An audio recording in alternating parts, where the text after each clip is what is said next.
Hi guys, welcome back to my channel. Today I'm going to show you how you can fix fail to load xgameruntime.dynamic library error code 126. So it's related to the gaming service by Xbox on your Windows.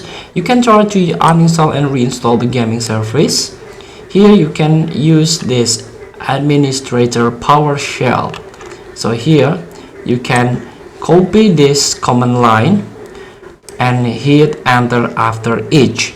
So this is the first one, then second one, then the third one. So here copy paste the following 3 commands in Windows PowerShell and hit enter after each.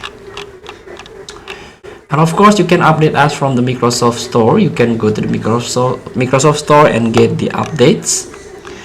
Next, you can repair and reset gaming service. You can access the gaming service. You can try to search gaming service on your Windows, repair and reset. So if you feel you are out of funds, you are the developer, you can try to modify Windows registry entries.